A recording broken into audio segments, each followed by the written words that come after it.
Okay, so here's some channel updates, rants, just some random shit. And a surprise at the end. Okay, so Timbuktu Kindle sleeve. You guys have already seen this. I was actually going to get a Kindle. I bought this because it was the last one online, and I liked it, and it matched my bag, the messenger bag, so I got it right away.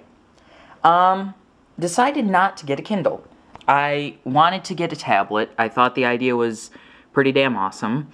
So they were having that sale where you could get the $500 16 gig with Wi-Fi playbook, BlackBerry playbook, for 300, $299, 300 with $100 mail-in rebate. So I got it. I've got a BlackBerry, so it worked out well.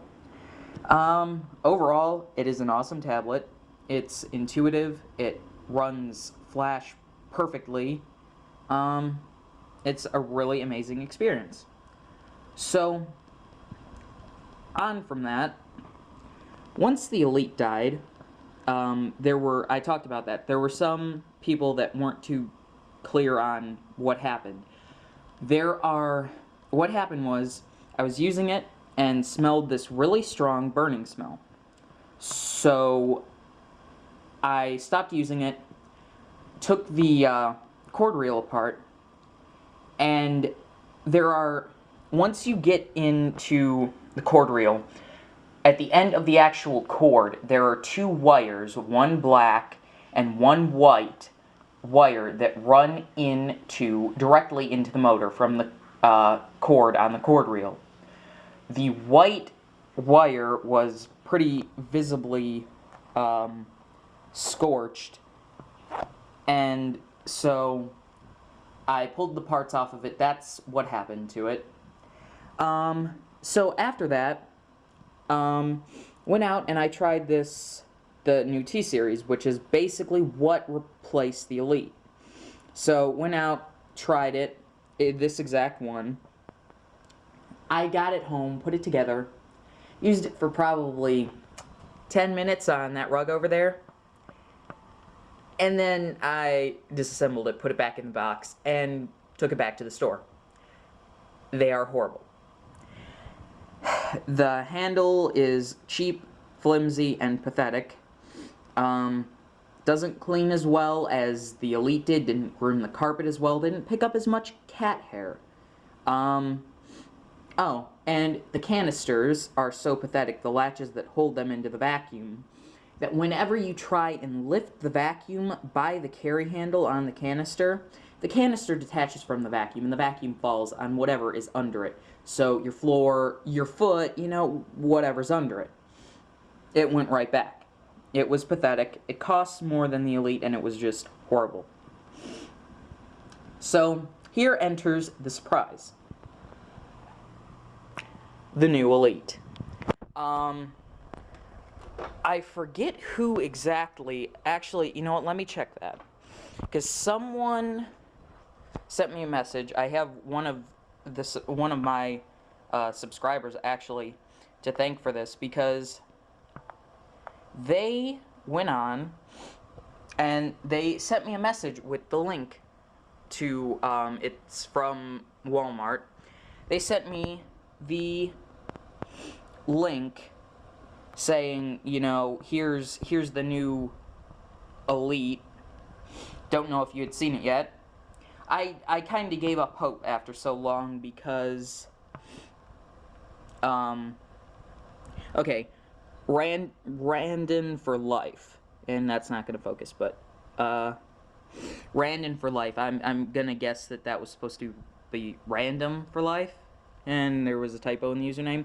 Either way, so, got sent that, message saying, here's the new Elite, it's at Walmart. And I thought, because I hadn't been searching, I kind of gave up, and I was just thinking, okay, that's going to be the end of the Elite series, because they had quit making the one that I had for quite a while, and they hadn't come out with anything new.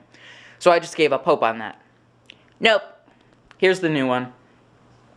It's highly based on the T-Series. And that worried me at first. But it drops the wind tunnel technology, which I have never liked. It's never worked well for me. The system always clogged horribly within the wind tunnel actual channels with dust, carpet fiber, cat hair, whatever. It eliminates that. The handle isn't flimsy as hell. It's got a different canister that does not come off when you try and lift it. Just about everything that I hated on the T-Series is not on this vacuum. Everything I liked about the T-Series is on this vacuum. Especially, I like this idea because with it actually locks in. There is a latch that locks the hose in. Now, friction fit normally works, but for some reason on the older Elites, like the one I had, every once in a while you would be vacuuming with it in upright mode normally, vacuuming the floor, and it would pop out.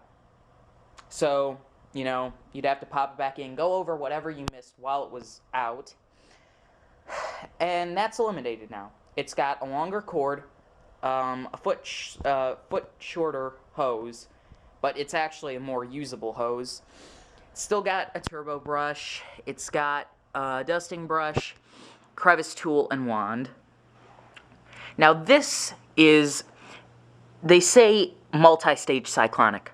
So, you know, multi-cyclonic. Why did he put air quotes around that? Well, when I first saw the T-Series, I looked at the Cyclone design and said, wow, that looks a lot like the Cyclone. Very big, just everything about it looked like the Cyclone from the Phantom Thunder. So, you know, dual cyclonic. Well, if you went under, and I'm sure they've revamped their whole site now, I'm sure they corrected it now, and it's probably not there. But if you would go under specifications, it would not say multi-cyclonic. It would say dual cyclonic filtration with HEPA filter. These are actually dual cyclonic. That being said, in the T-Series, something wrong in the design of these Cyclones.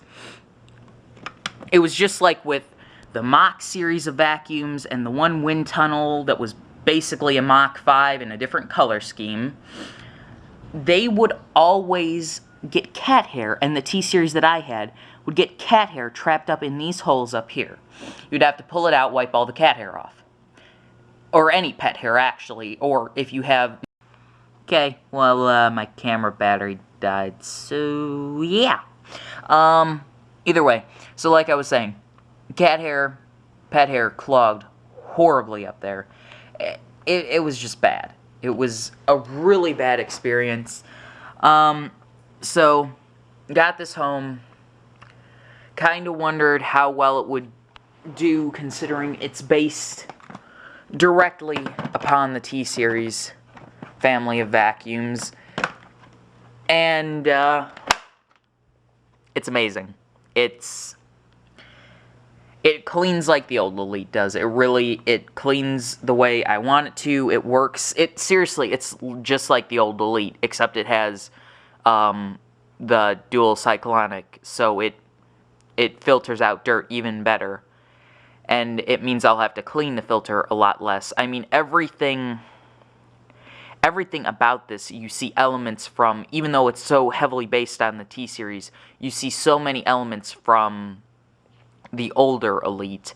Like, it's got a longer crevice tool like the old Elite does, which is a lot longer than most of the normal T-Series ones. It's got a different brush from a lot of the T-Series ones, like the actual bristles inside it. It's closer to the older Elites. And even the way you take off, or you get access to the filter, is more like the older Elite. On the T-Series, there's like a Hoover emblem right about here, and you pull up on it and it'll open. Whereas this, you take it and you twist to get to it. You twist it off, just like you did, which you didn't have to do that on the older Elite. You could open from the bottom and reach inside and twist off the filter cap or filter cover and pull that out, the shroud, and you could do it that way, but this is how you get to it still. You twist it off instead of lifting that up. It stays really, which, yeah, it looks kind of dirty, but I haven't had much time to clean lately. I can't remember the last time I've cleaned. The battery's still gonna go dead, so that's about it. It's amazing. It cleans just like the old Elite did. It cleans amazingly, if not better. All the attachments, I mean, you guys remember that floor tool I used so I could clean hard floors with the old Elite. That fits on here. It didn't fit on the other T-Series vacuum. It fits on here. So, yeah,